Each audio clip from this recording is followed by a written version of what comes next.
আজি বুধবাৰ 2025 চনৰ 23 এপ্ৰিল আজি বিশ্ব গ্ৰন্থ দিৱস সাক্ষৰতা আৰু গ্ৰন্থ অধ্যয়নৰ আনন্দ উদযাপনৰ লগতে কপিৰাইটৰ গুৰুত্বক স্বীকৃতি দিয়াৰ উদ্দেশ্যে ইউনেস্কোৰ উদ্যোগত প্ৰতি বছৰে 23 এপ্ৰিলত বিশ্ব গ্ৰন্থ আৰু কপিৰাইট দিৱস বুলিও জনাজাত এই দিৱস উদযাপন কৰা হয় 1995 চনত প্ৰৱৰ্তন কৰা এই দিৱসৰ এই বছৰৰ বিষয় নিজৰ মতে পঢ়ক উভতি চাওঁ ইতিহাসত আজিৰ দিনটো উইলিয়াম শেক্সপিয়াৰৰ জন্মদিন 1964 চনৰ 23 এপ্ৰিলত ইংলেণ্ডৰ ৱাৰিকশ্বাৰৰ ষ্ট্ৰেটফৰ্ড আপন এভনত জন্ম হৈছিল ইংৰাজী ভাষাৰ সৰ্বশ্ৰেষ্ঠ লেখক হিচাপে স্বীকৃত বিশ্ব প্ৰসিদ্ধ নাট্যকাৰ আৰু কবিগৰাকীৰ 1616 চনত এই 23 এপ্ৰিলৰ দিনটোতে 52 বছৰ বয়সত তেওঁৰ মৃত্যু হৈছিল ৰে টমলিনছনৰ জন্মদিন 1941 চনৰ 23 এপ্ৰিলত আমষ্টাৰডামত জন্ম হৈছিল ইণ্টাৰনেটৰ পূৰ্বসূৰী হিচাপে গণ্য কৰা আৰ্পানেট ব্যৱস্থাত বিশ্বৰ প্ৰথম ইমেইল আৰু ইমেইল ঠিকনাত @ চিহ্ন প্ৰৱৰ্তন কৰা মাৰ্কিন কম্পিউটাৰ প্ৰগ্ৰামাৰজনৰ উইলিয়াম ৱৰ্ডছৱৰ্থৰ মৃত্যু 1850 চনৰ 23 এপ্ৰিলত 80 বছৰ বয়সত ইংলেণ্ডৰ ৱেষ্টমৰলেণ্ডৰ ৰাইডেলত মৃত্যু হৈছিল লিৰিকেল বেলাড আৰু আত্মজীৱনীমূলক কবিতা দ্য প্ৰিলুডৰ লগতে প্ৰকৃতি প্ৰেম আৰু সহজ কাব্যিক ভাষা ব্যৱহাৰৰ বাবে খ্যাত আগশাৰীৰ ইংৰাজ ৰোমান্টিক কবিগৰাকীৰ চাৰ্লছ আলেকজেণ্ডাৰ ব্ৰুছৰ মৃত্যু 1871 চনৰ 23 এপ্ৰিলত 78 বছৰ বয়সত মৃত্যু হৈছিল শদিয়াত থলুৱা চাহ গছৰ নাৰ্চাৰী স্থাপন কৰি উন্নত মানৰ অসম চাহ উৎপাদনৰ বাবে ৰয়েল ছ'চাইটি অৱ আৰ্টছৰ পৰা সোণৰ পদক লাভ কৰা অসমৰ চাহ উদ্যোগৰ পিতৃ হিচাপে পৰিচিত ব্ৰিটিছ নৌসেনা বিষয়াজনৰ বৰে গোলাম আলী খাৰ মৃত্যু 1968 চনৰ 23 এপ্ৰিলত হায়দৰাবাদৰ বাছিৰবাগ পেলেচত মৃত্যু হৈছিল পদ্মভূষণ আৰু সংগীত নাটক একাডেমীৰ ফেলোশ্বিপেৰে সন্মানিত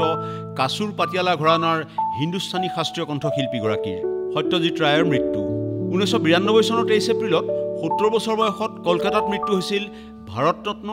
ফ্ৰান্সৰ commander of the national order of the legion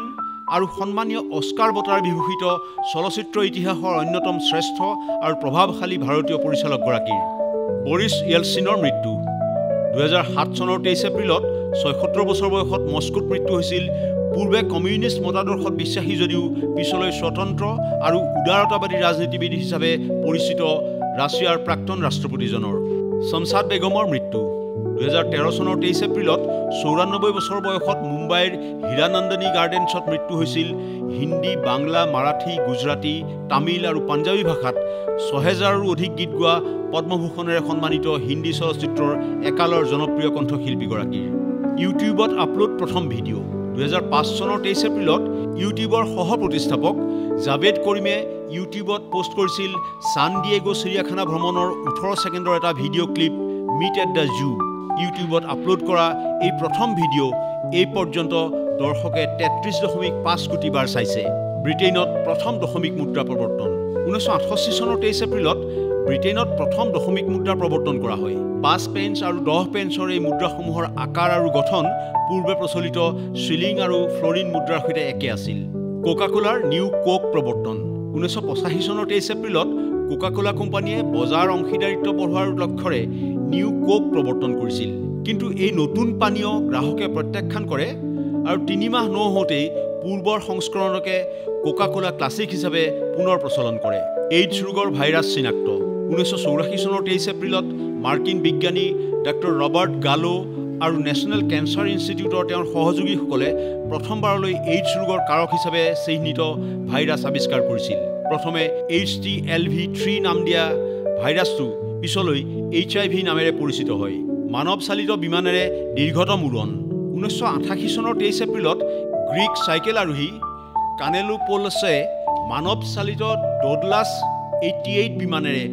Aegean সাগৰৰ ওপৰেদি 3 ঘণ্টা 54 মিনিটত ক্ৰিটৰ পৰা চেণ্টুৰিনিলৈ 115 কিলোমিটাৰ অতিক্ৰম কৰে এয়া আছিল মানৱ চালিত বিমানৰ আটাইতকৈ দীঘলীয়া উৰণ